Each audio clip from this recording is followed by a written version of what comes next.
You are very critical of Western civilization. Would you say that you are an Islamic or Muslim supremacist? Yes, of course.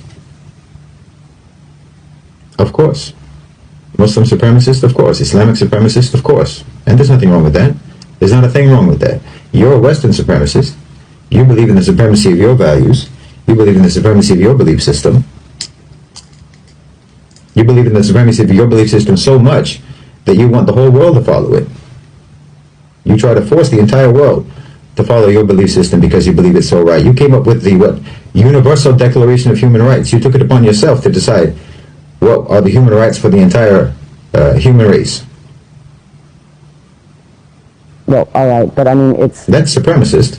You believe that you have the authority, you have the right to decide what are the rights of human beings everywhere in the world forever. And your belief in your right to do that has been brutally manifest all around the world for centuries. Not for years, not for decades, for centuries. But the difference is that in Islam, to believe in the supremacy of Islam includes, one of the things that we believe in is that we don't have the right to compel you to follow our beliefs. But you don't have that.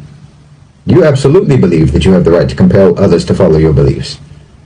And the entire 20th century, and forget that, the 19th century, and as long as anyone can remember, is testimony to the fact that you believe that you have every right in the world to force all of the people in the world to follow your belief system. That you have the right to impose that on people.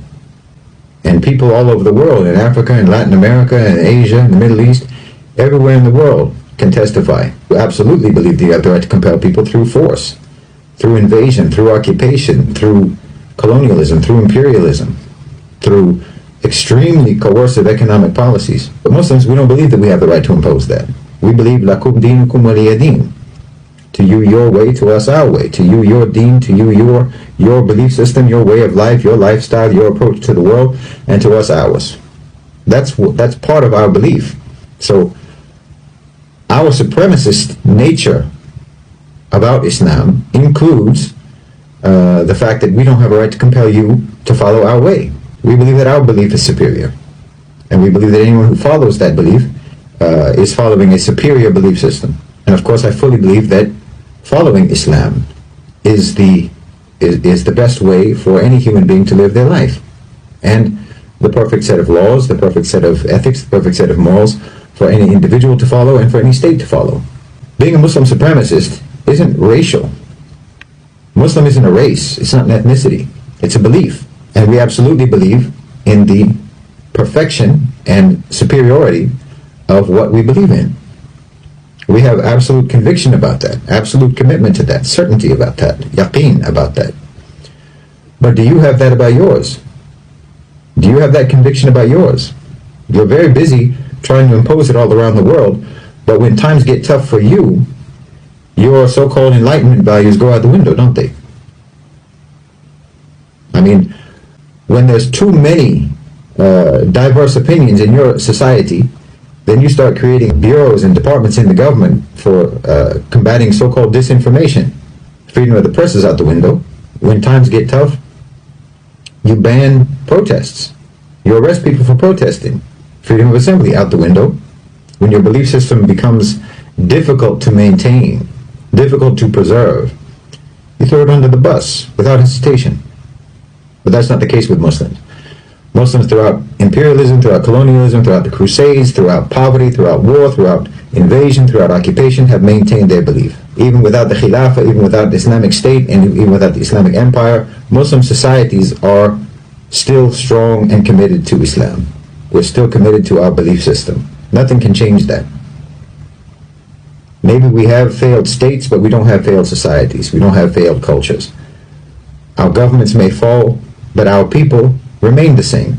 Our people remain committed to the same values, to the same morals, to the same moral laws, regardless of whether there's a government over them to enforce that.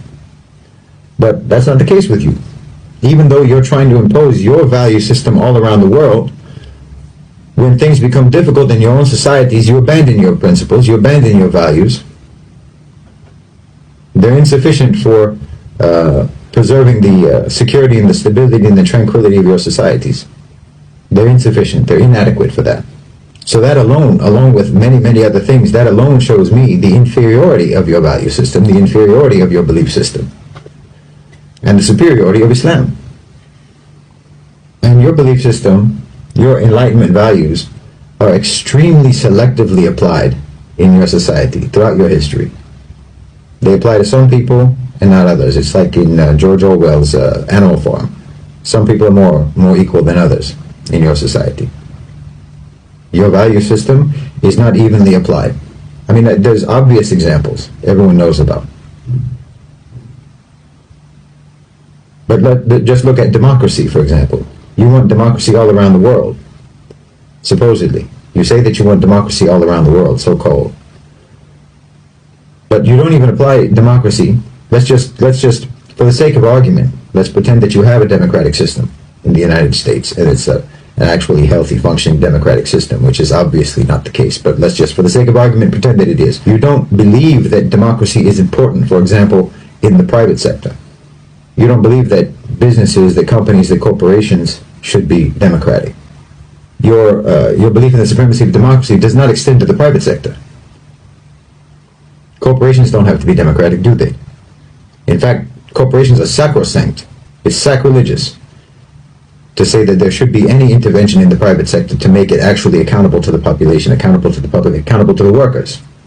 And anyone who even talks about something like that, anyone who even suggests that companies and corporations should be democratic, will be persecuted. I mean, look at the struggle that organized labor had in the United States. Coal miners were literally bombed from the sky when they tried to organize and secure their rights and have some kind of democratic representation with the coal companies. When just now, when the railway workers were wanting to strike for better wages, for more humane working conditions, more rational and reasonable and fair workloads that would actually help to guarantee the safety of those trains, Joe Biden and the government prohibited them from striking. Where's the democracy? Because you don't mean the things that you say. You don't mean the values that you espouse. You don't mean it. If you meant it, then you would apply it across the board. You would apply it to everybody in all institutions and all dimensions of your society. It would be applied everywhere, but it's not. Democracy doesn't belong in the workplace. Democracy doesn't belong in the company, in the business, in the corporation. And no one's even supposed to suggest that it should. That's an inferior belief system. It's inadequate.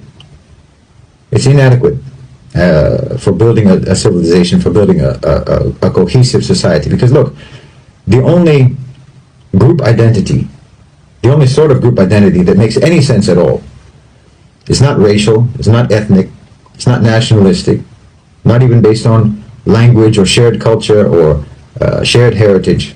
None of that makes any sense as a shared group identity. The only thing that makes sense is shared belief system. That's the only thing that makes sense as a group identity from which you can build cohesion and camaraderie and brotherhood and solidarity between people. Only belief system. You can have a certain skin color and have nothing whatsoever in common with other people who have that skin color. You can have the same language and certainly have nothing in common whatsoever with someone who speaks the same language. I'm German-Irish. What do I have to do with all of the other people in the world who are German-Irish? Just because we're German-Irish? We have nothing in common. And yet I have more in common with a Muslim from Mali, with a Muslim from Indonesia, with a Muslim from Morocco, with a Muslim from China, from Chechnya. I have more in common with them immediately, instantly, effortlessly. We have the same frame of reference. We have the same moral code. We have the same belief. We admire the same people. Our heroes are the same heroes. Our role model is the same role model. I have more in common with them than I have with someone whose belief system is different from mine, but who looks like me, or who speaks my language, or who comes from my country. That doesn't create solidarity, and there's no reason why it should.